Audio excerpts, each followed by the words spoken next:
Coming up, Gator's sense of feed is on the cards. Bill, back. It's Mother's Club time at the park. He's a happy little roo. He's shaking his He's paws. chugging it. And time to milk our most dangerous. Even a small bite from a snake like this, big trouble.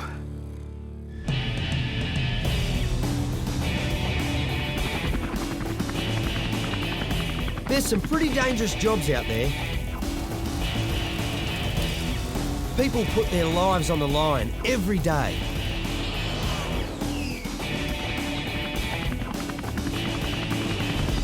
But I reckon we have a few jobs here at the Australian Reptile Park that would push for a place on the list of Australia's most dangerous jobs.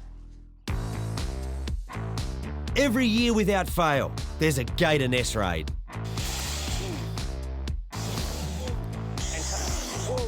Bear in mind, there's 40 fired-up alligators out in the lagoon at this time of year. And without doubt, every one of them would gladly sink their teeth into anyone who had an unfortunate slip. Back up, Dino. That's why nest raiding makes it onto my top 5 most dangerous jobs at the reptile park. Go. Righto, boys. Next up, entering the cassowary enclosure. Now, ordinarily, these iconic birds will wander about minding their own business in the wild. Give them a wide berth and they won't bother you. But corner a cassowary, and that's something we occasionally have to do with captive animals. And you can soon have a problem on your hands. Hey, stop. Hey. Stop, hey.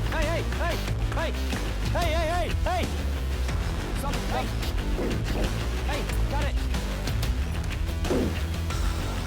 Come on, you. Needless to say, we don't go into the cassowary enclosure unless we really need to. Back at the Gator Lagoon for the next in my rundown on the reptile park's most dangerous jobs. Hey, Timmy, you on radio? Go ahead, mate. We got a problem. There's no park water. Oh, that's not good. I'll have a look at the tank and pumps and I'll get back to you. Too easy. The park's gardens and some of the exhibit's water supply comes straight from the lagoon, which is spring-fed. We've got a pipe out there that feeds directly into these tanks with the help of a pump before the water disperses to where it's needed. Now, with 40 gators and a forest of trees overhanging the water, you can imagine there's a fair bit of waste build-up at the bottom of the lagoon.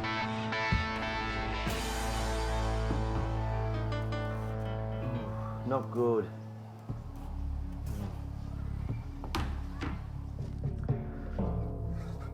Well, it's just as I thought. The pipe's blocked in the lagoon. This is one of those jobs that nobody wants to do. Tim to Bill? Go ahead, mate. Bill, you're right. We do have a problem. The pipe's blocked, mate. Get the boat ready. We're going on the lagoon. Yeah, no worries, mate. This time of year, the Gator Lagoon should be pretty quiet. The breeding season is over. The weather has cooled down and the gators are fed to the gills. Should be easy, if a little mucky. Back home in the swamps and bayous of the southeastern United States, gators go dormant during the winter months, and that's exactly what they do here. But that's not for another month or so. Unlike Bill and I, these gators are built for life in the water. The tail works just like an oar on the backstroke. Its flattened sides provide excellent propulsion through the water. Now, you heard me mention 40 gators in the lagoon. Look around though, you can't see that many. Not yet anyhow. Under. Where'd that gator go? Big boy coming, Bill. We don't really want him jumping in. Let's stay out of his way a little bit. Let's go this way. This way. Alligators can spend up to 5 hours submerged without breathing, an extraordinary feat that allows them to rebuild energy, ready for their next hunt. When they're active, it's often only their eyes and snout that break the surface, perfect for hunting down prey. These fearsome foes are getting feisty. I wasn't expecting this. Get out of here, mate. Hey, there's the pipe. We got a gator sitting on it. Well, what's that one behind you there? Just watch this big fella up here. Go to there, Bill. Go back, go back. Big fella. Bill, back, back, back.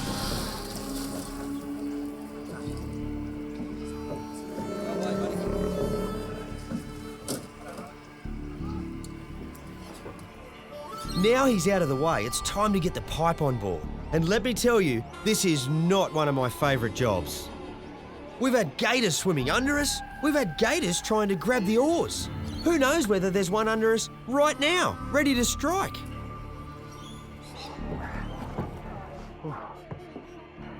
We've got the pipe halfway up. That was hairy.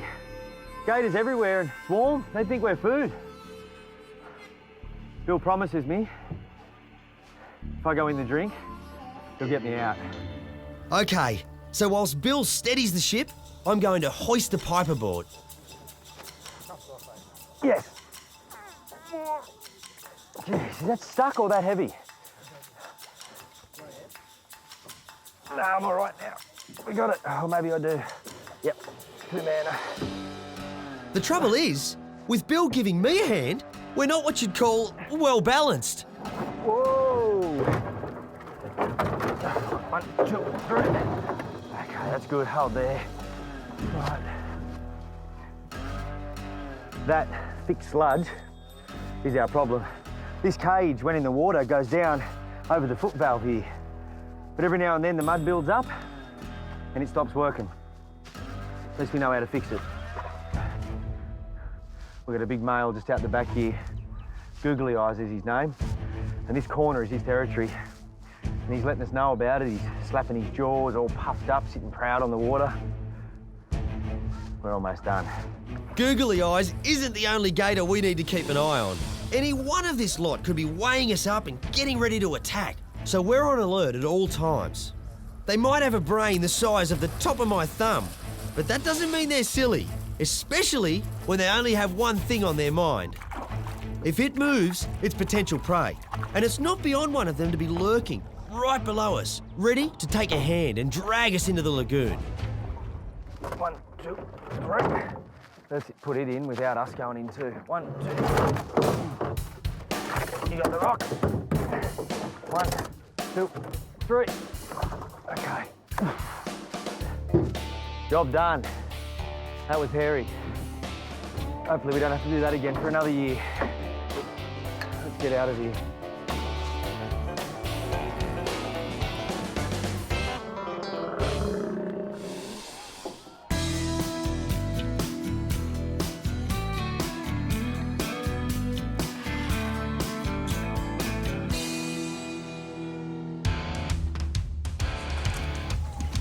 If I mentioned a 500 kilo, 5 metre, supreme hunter with a bad attitude, you'll know instantly that I'm talking about Elvis, Australia's crankiest croc. Attending to any job in his yard comes with its risks. Just ask Billy, who while mowing the lawn had the mower ripped right from his hands. He's looking at you. But when something happens that requires one of us to enter his pool, well, it sends the danger factor into the stratosphere. Take, for instance, the time when Elvis's pool sprung a leak. Only thing for it was to don my diving mask and take a leap of faith. When I say it's a leap of faith, I couldn't have said a truer word. In situations like this, my life is in the hands of my staff. And I tell you what, I wouldn't have it any other way. Guys, he's on the move a bit. Okay, hey, mate.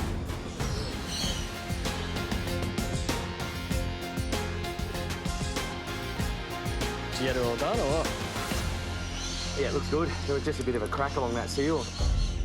Last, but most definitely not least, is for my money, the most dangerous job in Australia, possibly even the world.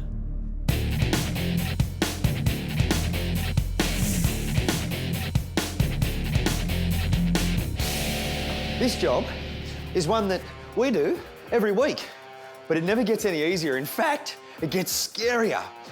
Inside here is Australia's largest venomous snake, and this room is a part of the Venom Production unit.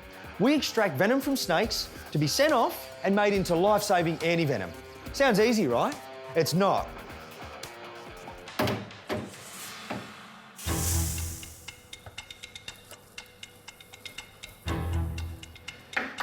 Here he comes.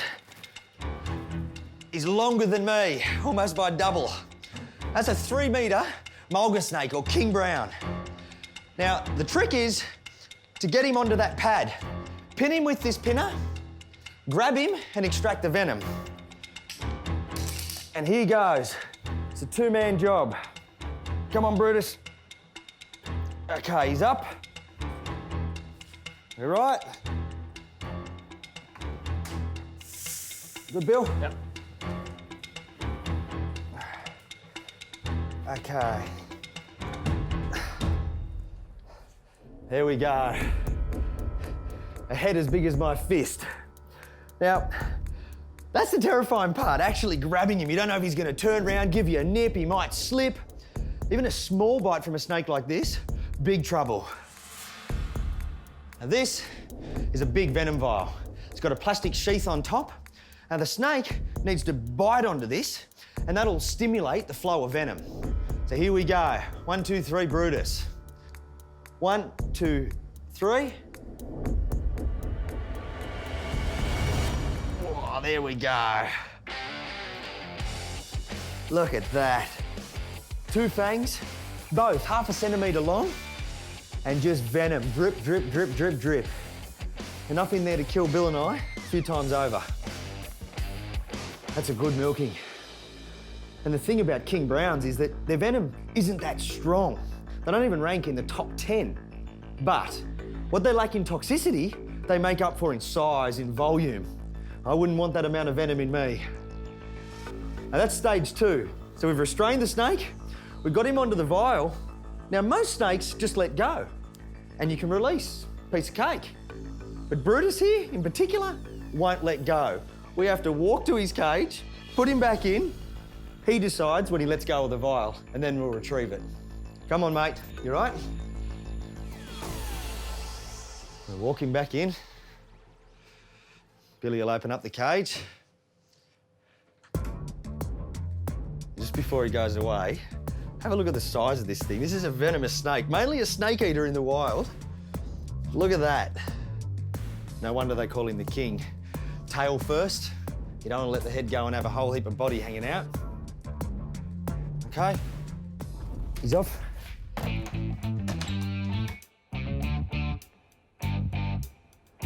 He's just let go of the vial.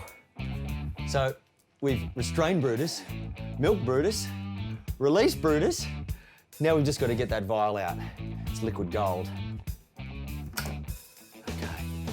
Yeah, he's just coming around the back now, so be real quick. Now? Yeah, go. Step 4 complete. 1 vial, king brown venom. That's going to go a long way to saving someone's life. Another day in the office, hey?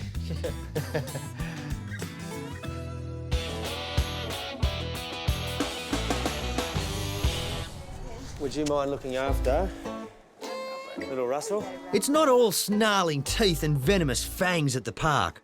So maybe it's time I help reduce your heart rate with a big bundle of cuteness. I love you too, mate.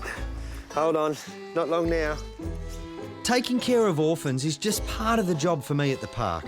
You ready for another Mothers Club meeting? Here's your bottle. Cheers. How's he going? Yeah, he's good, eh? He's still real sooky, right? Yeah. My senior park keeper, Bill, has also got his hands full. So we've started a daily Mothers Club after becoming full-time carers to these 2 joeys. Caring for orphan animals, and in this case, marsupials, kangaroos, 24-hour job. It doesn't stop. 6 feeds a day. In between, then you've got to toilet, clean up after. They're awake through the night. But a big part of that is giving them their bottles, their nourishment. You ready for some milk? There you go. He's a happy little Roo. By the time you get round to having kids, Bill, you'll be spent. I'll be well experienced, that's for sure. Is that his belly? Yeah. He's shaking his He's bones. chugging it. 9-month-old Reggie and 6-month-old Russell both lost their mums in horrific circumstances. Without round-the-clock care, these little joeys would have no chance at survival. You've done a good job, mate, because he was a tough kid. Orphaned at such an old age, you used to getting him much smaller. I can't believe you've turned him around to be your mate. Yeah, he's the best, mate. Aren't you, mate? In the wild, joeys rely on milk from their mother for at least 12 months. Bill and I will need to keep feeding these little ones until they're old enough to fend for themselves. That's it. That's it. It's all gone. There's no more. You want to come for a hop with Reggie? I know you're not going to like that, but it's time. Yeah. You're a good little fella. Come on, let's go for a hop. Red kangaroos are social. The way that we need to develop their skills, and even makes their body physically stronger, is to get them out into our park area. You ready? There are other kangaroos that are adults, there are hazards, and there's, of course, people. But all of that teaches them and develops them to be independent roos. Do you want to have a pat? There you go. Yeah. Do you know what sort of animal he is? Kangaroo. Yep. Then do you know what sort of kangaroo? I'll give you a hint. See the colour there behind his ear? What is it? Desert kangaroo. A desert kangaroo or a red kangaroo, that's right. It's a big day for Russell as it's his first time being surrounded by a crowd. All right, ready?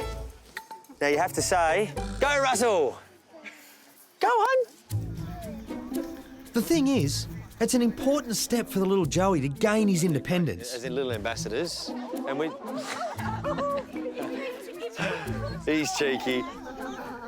There's kids everywhere, and Russell's actually startling them. Not the other way, but he's getting used to the whole thing, and he's having a ball. You got it.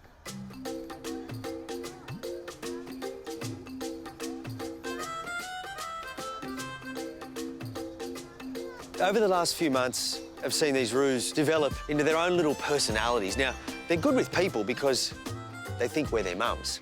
But the reality is that's the detachment they're not good with. They never want to be away from us.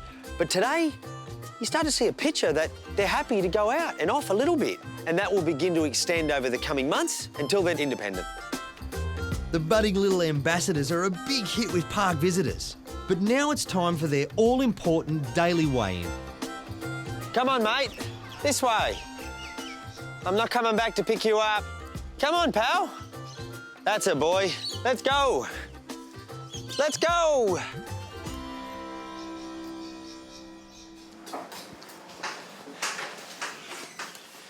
Righto. I'll take notes. You want to weigh? Oh, wait, just want to grab that diary. Let's do Reggie first. All right. Joeys at Russell and Reggie's age are still totally dependent on mum. This is a full-on job. The only thing that gets more full-on is 2 Joeys at once. 6.7. Yeah, awesome. That's 100 grams up, eh? Yeah, that's great. All right, so 6.7 plus 100, you say? Yeah. Any discharge? What we do is take a weight, which is a really easy observation on general health. Did they put on weight or lose weight? And as well as that, we check for simple things like any signs of discharge, hydration, and just the general well-being of the joeys. Ears are great. Eyes are good. I'm sorry, Reg. Don't get cranky, buddy. OK, so that's good. You want to just check his hydration, Bill? Yeah, we're good. Good as gold? Yeah. My favourite question of the day. How was he last night? Do you want the short answer or the long answer? Short answer for now. Well, he had a party all night long, so he's very worn out. Yeah, so he's happy. He's happy. I'll put Reggie happy, Billy not so happy. Bill and I love Reggie and Russell equally, but I do give him a bit of a hard time because Reggie was a bit older when he was orphaned. Now, that means he's a bit of a handful. He gives Bill a bit of stick. By stick, keeps him up all night, sometimes won't take his bottle, put him on the ground, he takes off. Russell is an angel. We got 5.2. He's up 50. Just, that's not bad. Yeah, nice. It's all the milk he's getting, mate. He won't touch the solids. No surprises, the joeys look great. Clean bill of health in all areas. You need to start on the solids, mate. Ears good, eyes good. I'll just check hydration while we're there. Forward, buddy. With both joeys given a clean bill of health, it's now home time. Russell comes with me and Reggie with Bill. Like I said, this is round-the-clock care. Come on, Reg. That's it. Hold up, buddy. You better grab him, mate. Gee, you've got him well trained, Bill. Good boy, Russ. Hello, boys. My boys are always excited when I get home. But I reckon that excitement is more for whom I'm bringing home than for me. Come on. Hey, baby, how are you? How are you? Good. Hello. Come on. Hey, watch out for the little fella. Come on. What do you want to do? Let him have a hop? Come on. Anything that you can possibly think of Australian animals, we've had it at home. Feather-tailed gliders, sugar gliders, koalas, kangaroos, wombats, Tassie devils and birds, anything Australian, it's been here. Whoa! Here he comes! Hello. Come here, Russ. Good boy, you. The boys are always a bit scary in the afternoons for him. He's had a nice, quiet day. Come on, who wants to come and give his belly a tickle, please?